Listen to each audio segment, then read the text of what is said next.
Fala meu guerreiro, fala minha guerreira, estamos de volta para dar continuidade aí aos crimes dolosos contra a vida, partindo aí de uma análise do crime de homicídio. Vem comigo então para o nosso quadro, vamos lá. Então falamos sobre o conceito do crime, que é a ação voltada para eliminar a vida humana extrauterina. Quem quer matar está imbuído do que a gente chama de animus necandi, que é a expressão utilizada no direito que retrata a vontade de matar. Competência para julgamento do homicídio. O artigo 5º, inciso 38 da Constituição Federal retrata aí a competência constitucional do júri responsável por julgar os crimes dolosos contra a vida. Lembrando que o homicídio também pode se dar na forma culposa. Este não vai para o tribunal do júri. O artigo 74, parágrafo 1º do CPP, como a gente já mencionou, ele traz um rol de crimes que vão para o tribunal do júri e lá ele inclui o homicídio doloso. Então a competência para julgamento do homicídio é vara do tribunal do júri. Em processo penal, estudando a composição, a gente percebe que o tribunal do júri é formado por um juiz togado e 25 jurados, dos quais tem que ter 15 para abrir a sessão de julgamento e são escolhidos 7 que vão compor o conselho de sentença. E qual a ação penal no crime de homicídio? Pouco importa se ele é homicídio culposo ou doloso. A ação penal em se tratando do crime de homicídio sempre será pública e incondicionada. Aí dei um pulinho lá na aula da professora Tassiana para ver um pouquinho sobre a ação penal. Mas em se tratando de homicídio, nós temos a ação penal pública incondicionada. Anderson, é possível haver a existência de um tribunal do júri federal? Sim, pessoal. O júri pode se dar na forma estadual e na forma federal. E estadual, nós temos a regra, e federal, quando envolve, por exemplo, a morte de um servidor público federal em serviço. Nós tivemos o caso aí da missionária Dorothy Stang, que era uma fiscal do trabalho, que foi assassinada em decorrência da sua atividade laboral. Neste caso, há interesse da União. E havendo interesse da União, ela avoca para si a competência. Então, há possibilidade sim do tribunal do júri se dar na esfera federal. Um agente, por exemplo, que mata um agente da Polícia Federal em serviço, um autor de um crime de homicídio, ele vai responder perante o Tribunal do Júri Federal. Então, a competência pode se dar no júri tanto na esfera estadual quanto na esfera federal. Vamos continuar? Homicídio e iter criminis, nós já batemos um papo sobre isso, e espécies de homicídio a serem analisadas. Quando a gente fala em espécies de homicídio a serem analisadas, é importante que nós temos o caput, como já foi dito, o homicídio simples, que é aquele que não há nenhuma forma exorbitante de se matar e nenhuma motivação específica para se matar, E nós temos agora, como a gente vai mencionar, o parágrafo 1º, que traz o homicídio privilegiado. O que seria o homicídio privilegiado? Pessoal, o parágrafo 1º, ele traz uma espécie diferenciada de homicídio. Ele traz um homicídio no qual o agente mata por relevante valor moral.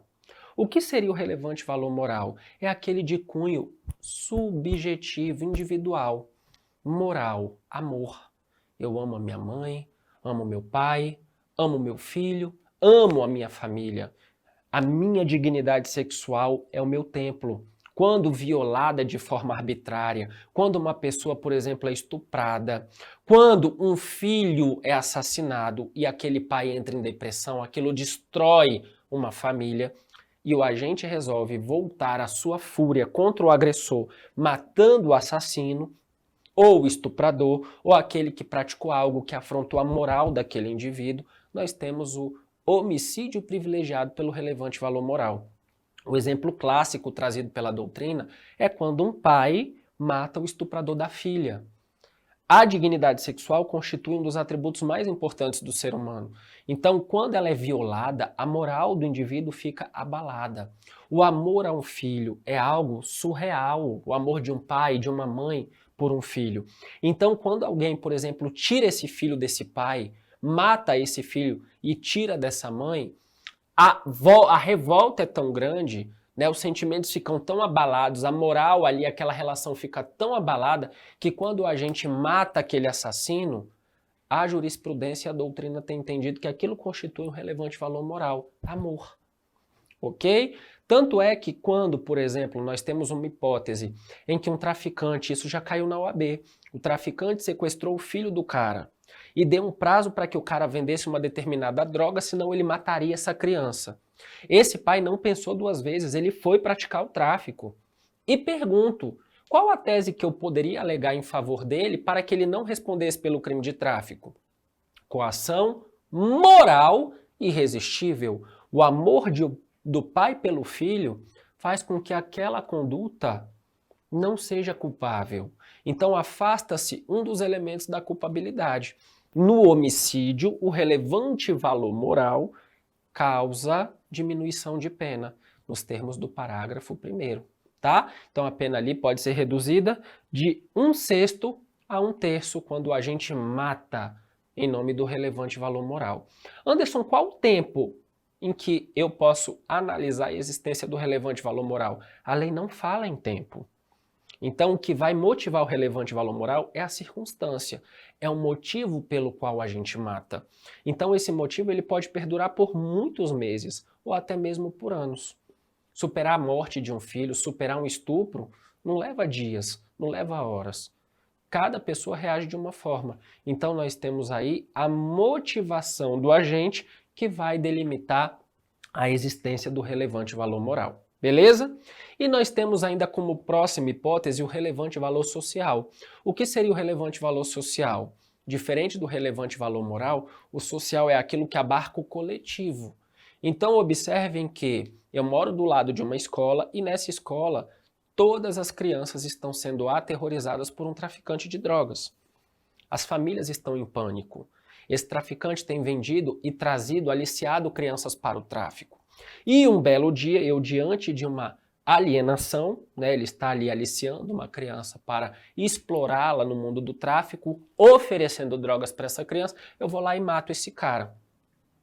A sociedade, né, naquele caso, estava assombrada, estava passando por muitas situações em decorrência das condutas criminosas daquele agente. E ao matá-lo, eu matei em relevante valor social. Então observem que diferente do moral, que é uma coisa mais íntima, mais subjetiva, o relevante valor social é algo mais amplo, é algo que parte para o coletivo. Beleza, pessoal? Então relevante valor social é mais abrangente, abrange uma coletividade, ainda que aquele fato não me atinja diretamente, mas atinja o coletivo. Joia? O relevante valor social também não tem tempo delimitado. O que vai fazer com que a gente avoque o relevante valor social é a circunstância, é o motivo, é o caso, é o fato. Então aqui também eu tenho uma situação de índole subjetiva do agente. E a terceira hipótese, nós temos aí o privilégio quando o agente mata sob o domínio de violenta emoção, logo em seguida injusta provocação da vítima. Muito cuidado. Por quê? Porque aqui a vítima praticou algo tão grave, mas tão grave, que tirou o autor do homicídio do seu eixo. Ele ficou dominado por uma violenta emoção e essa violenta emoção ela veio logo em seguida à injusta provocação da vítima. Pessoal, aqui eu tenho uma relação de quase imediatividade. Não pode acontecer da vítima provocar o agente de manhã e o agente matar a vítima à noite. Não. Aí eu não posso avocar o privilégio, tá? Quando eu falo do privilégio sob a questão do domínio da violenta emoção, eu tenho um lapso temporal de quase que imediatividade na conduta. Então isso é muito importante, porque diferente das outras duas, neste caso sim, o lapso temporal interfere sobremaneira. Beleza? Então, partindo desta concepção, nós temos aqui estas peculiaridades. E lembrando que essa injusta provocação tem que ser algo grave. Não um esbarrão, não um xingamento somente, mas sim agressão física. Algo que realmente mostre que a vítima ficou fora de si, o autor, desculpa, ficou fora de si por conta de um comportamento grotesco da vítima. Eu lembro de um dos casos que eu acompanhei quando eu estava na faculdade ainda, de um júri. Era um rapaz que ele tinha nanismo e ele era apaixonado pela vizinha, que era uma halterofilista, casada também com um professor de musculação. E esse anão sempre se declarava, mandava flores, mandava bombom. E um belo dia, o marido dessa moça recebeu algumas cartas e não gostou nada. E aí, diariamente, ele passou a estourar ovos podres na cabeça deste anão. Ele passou a empurrar o anão no chão, jogar o anão em latas de lixo. Ele pegava o anão pela cueca, levantava e jogava ele longe, com o objetivo de humilhar, de machucar, de desprezar realmente essa pessoa. E um belo dia, já enfurecido de tanto sofrer nas mãos desse cara, ele teve uma perda familiar, estava voltando mais cedo do trabalho, esse rapaz se aproximou com um sorriso sarcástico, dizendo, hoje tem. E ele virou e falou, por favor, não encosta em mim, que hoje eu não tô nada bem. E o cara virou e falou assim, você vai ficar pior. Deu vários tapas no rosto dele, o levantou pela cueca e quando ia jogá-lo no chão, o anão puxou uma caneta Bic do seu bolso e furou a jugular do rapaz, levando-o a óbito. Neste caso, o júri reconheceu o privilégio e entendeu que aquela provocação da vítima que já se perfazia no tempo, naquele momento, foi o estopim. O anão já estava com o psicológico atacado, afetado, por ter tido a perda familiar da sua mãe naquele dia. Então, o júri acatou que a vítima, de forma injusta, provocou o anão, né? Trouxe ali uma injusta provocação que o tornou dominado por uma violenta emoção. Então, observem que a reação tem que ser de imediatividade. Aí você pode até me perguntar, Anderson, mas ele não teria agido sob legítima defesa? De forma alguma. Tá? Na legítima defesa, nos termos do artigo 25, eu tenho que ter os meios necessários, moderados e proporcionais. O rapaz deu uns tapas e o segurou pela cueca para jogá-lo no chão, podendo até lesioná-lo, o que não justifica o ato dele pegar uma caneta e furar a jugular do cara com o objetivo de matá-lo. E ele disse, eu estava tão transtornado que a única coisa que eu fiquei cego naquela hora era com a vontade de matá-lo. Eu não posso negar que ao furar o pescoço dele eu queria acabar com aquele sofrimento que ele estava me causando diariamente. Então sim, eu quis matá-lo. Então neste caso ele teve ânimos necandi, ele teve vontade de matar e exorbitou os meios moderados e proporcionais da legítima defesa. Se ele furasse a mão do cara, o braço do cara, o ombro, o punho, algum local para o cara soltar ele e ele ter tempo para correr, eu poderia sim cogitar de uma legítima defesa, mas não. Ele furou o pescoço com o objetivo de matar a vítima. Então, neste caso, a legítima defesa partiu de um excesso doloso. Joia? Voltando para cá. Então, o parágrafo 1º diz, se o agente comete o crime impelido por motivo de relevante valor social ou moral, ou sob o domínio de violenta emoção logo em seguida à injusta provocação da vítima, o juiz pode reduzir a pena de 1/6 a 1/3. Não é logo depois, não é logo após, é logo em seguida. Influência é sinônimo de domínio? Não, pessoal. Influência de violenta emoção constitui uma mera atenuante da pena, nos termos do artigo 65, inciso 3, a linha C do Código Penal. Domínio é algo violento, é algo que tira o autor do eixo. Influência é algo que até faz com que ele haja daquela forma, mas é algo mais racional, tá? Então a influência constitui mera atenuante. O domínio constitui o privilégio, que é uma causa de diminuição de pena.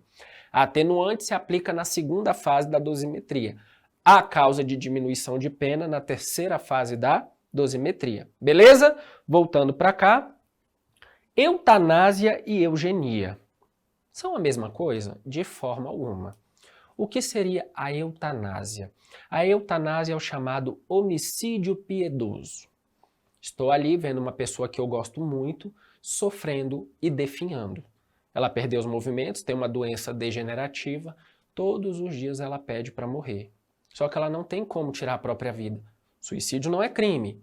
O induzimento, instigação e auxílio a um terceiro é, mas a pessoa tirar a própria vida não é. Só que ela não tem condições de fazer isso, até pela situação física dela. E ela me pede, ela diz que não aguenta mais, ela está sofrendo, ela está indo embora aos poucos e ela quer acabar com aquele sofrimento. E ela implora para que eu haja de forma a tirar a vida dela. Uma injeção letal, posso? De forma alguma, tá? Isso constitui crime.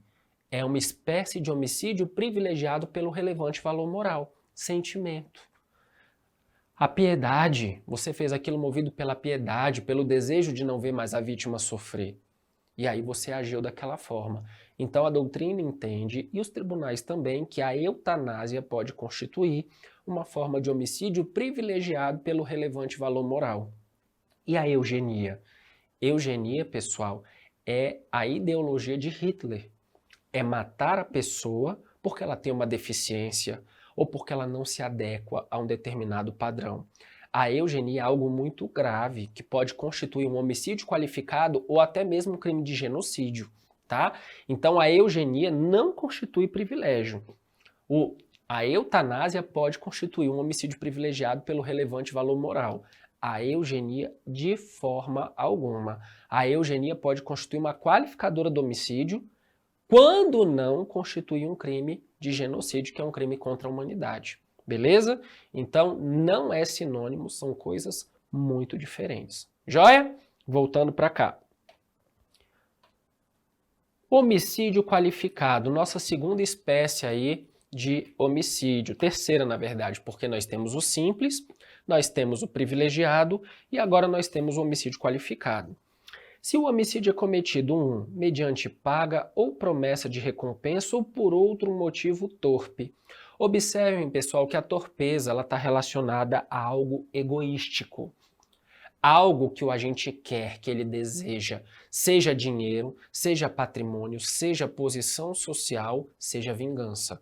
Tá? Então, o desejo de destruir o outro, o desejo de assumir o lugar do outro, o desejo de tomar posse do patrimônio do outro, o desejo de querer a vida alheia, pode constituir a torpeza.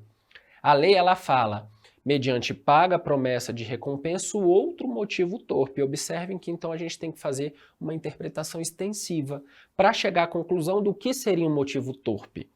Então, torpe é aquilo que causa repugnância social. Meu Deus, você matou seus pais por herança. Que nojo! Como é que você é um ser humano? Você é um lixo. Como é que você fez isso? Então a torpeza, ela está relacionada ao sentimento de repugnância. Você quer matar uma pessoa porque ela tem mais do que você? Isso é nojento, isso é torpe. Ok. Aqui uma observação é muito crucial, é muito necessária. Isso já foi cobrado no exame de ordem e há grande possibilidade de o ser novamente. O pai tem a sua filha estuprada por um bandido, ok? Essa menina ficou devastada, entrou em depressão, tentou tirar a própria vida, a família ficou destruída pela conduta do estuprador. Esse pai almeja matar o estuprador. Se ele mata o estuprador, ele tem uma motivação, a dignidade sexual da filha, que abalada gerou um impacto, e isso é entendido pela doutrina e pela jurisprudência como relevante valor moral. Beleza? Só que ele não tem coragem de executar o crime de homicídio contra o estuprador. E ele contrata o matador de aluguel, que é o que a gente chama de assassino mercenário. Esse assassino acorda com o pai um valor X para matar o estuprador. Pergunto, qual a imputação a ser feita em relação ao pai e em relação ao assassino de aluguel? Gente, muito cuidado. Muito cuidado por quê? Porque quando o inciso 1 fala mediante paga ou promessa de recompensa, ele está dizendo que o autor tem interesse, ele está voltando a sua ação a algo egoísta. Quando esse pai paga o assassino para matar, ele está pagando motivado pelo relevante valor moral. Então, a qualificadora da torpeza não recai sobre o pai. Esse posicionamento é consolidado pelo STJ, tá? Então, o pai da filha que foi estuprada não responde pela qualificadora da torpeza, porque a motivação dele não é torpe. A motivação dele é embasada por um relevante valor moral. E o assassino de aluguel? O assassino de aluguel não quer saber se a menina foi estuprada ou não. Ele não quer saber qual a motivação do pai. Ele quer receber. O motivo dele é egoístico. O motivo dele é repugnante. Ele coloca o dinheiro acima da vida. Então a motivação dele é torpe. Ok? Então muito cuidado, porque neste caso, a imputação a ser feita ao pai é de que ele matou imbuído por relevante valor moral. E o assassino mercenário? Ele matou por uma qualificadora. Qual a qualificadora? Da torpeza. A motivação dele foi dinheiro. Tá? Então observem, e a gente vai ver isso muito claramente no parágrafo 2º do artigo 121, que as qualificadoras elas podem ser de ordem objetiva e de ordem subjetiva. Quando que uma qualificadora é de ordem subjetiva? Eu pergunto a ela, por quê? Se ela me der a resposta que eu quero, ela é subjetiva. Quando a qualificadora é de ordem objetiva, ela está se referindo a meio de execução. Eu não pergunto por quê, eu pergunto como. Então eu pergunto, esse assassino matou por quê? Resposta, ele matou porque ele queria dinheiro. Então observem que a motivação dele, a qualificadora que se imputa a ele é de ordem subjetiva, é torpe. Então ele responde por homicídio qualificado. Esse pai pagou para matar por quê? Resposta, porque a filha dele foi estuprada e isso devassou a família. Então a motivação desse pai é relevante valor moral. E a qualificadora subjetiva, ela é diametralmente oposta ao privilégio. O privilégio é de ordem subjetiva. Todas as três situações do privilégio são motivadoras. Elas são motivos. Elas são qualificadoras subjetivas. Então, ou uma conduta é privilegiada, ou ela é qualificada pelo motivo. Nunca vai existir um homicídio qualificado por motivo torpe e privilegiado pelo relevante valor moral. Não existe. Ou o homicídio é privilegiado pelo relevante valor moral, ou o homicídio é qualificado por motivo torpe. A qualificadora repele a privilegiadora. Beleza? Elas são antagônicas, elas não se encaixam. Joia? De outra sorte, eu tenho, dentro do parágrafo 2º, qualificadoras de ordem objetiva, que são aquelas de meio de execução. Você matou como? Jogando fogo. Você matou como? Eu fiz uma emboscada. Você matou como? Por traição. Utilizei-me de traição. Tá? Então, há qualificadoras que elas são de meio de execução. E aqui na frente eu vou te fazer uma perguntinha. Qual? Existe um homicídio que pode ser qualificado e privilegiado ao mesmo tempo? Uma resposta a gente já tem. Se a qualificadora for de ordem subjetiva, não. Nunca, jamais. Ou o homicídio é qualificado por uma qualificadora de motivo, ou ele é privilegiado por um motivo privilegiador. Um motivo não pode ensejar uma qualificadora e uma privilegiadora ao mesmo tempo. Ou é um, ou é outro. Beleza? Vamos analisar então o inciso 2, por motivo fútil. O que seria um motivo fútil? Fútil, pessoal, é aquilo que é pequeno, é vil, é desproporcional. É matar alguém porque houve um bate-boca numa briga de trânsito. É matar alguém porque alguém te deu uma ombrada e te olhou de cara feia numa balada. É matar alguém porque alguém falou algo que você não gostou. É matar alguém porque vocês tiveram uma pequena divergência de opinião. Então observem que nessa situação da futilidade, eu estou falando de algo pequeno, desproporcional, algo vil, tá? Então a futilidade é matar por dívida. O cara me deve 10 reais, eu vou lá e mato. Ah, eu pedi fiado no bar, o cara se recusou a me dar, eu fui lá e matei ele. Isso é motivo fútil, é motivo pequeno, desproporcional. Então a diferença do torpe para o fútil consiste nessa peculiaridade. Não importa se é fútil ou torpe, ambos são qualificadoras motivacionais. São qualificadoras de ordem subjetiva. Portanto, elas afastam de toda e qualquer hipótese o privilégio. O que me leva a crer que o homicídio qualificado, seja por motivo torpe ou fútil, sempre será crime hediondo, porque sempre constituirá a figura do homicídio qualificado. Beleza? Vamos beber uma água e a gente volta para o próximo bloco, continuando crimes contra a vida.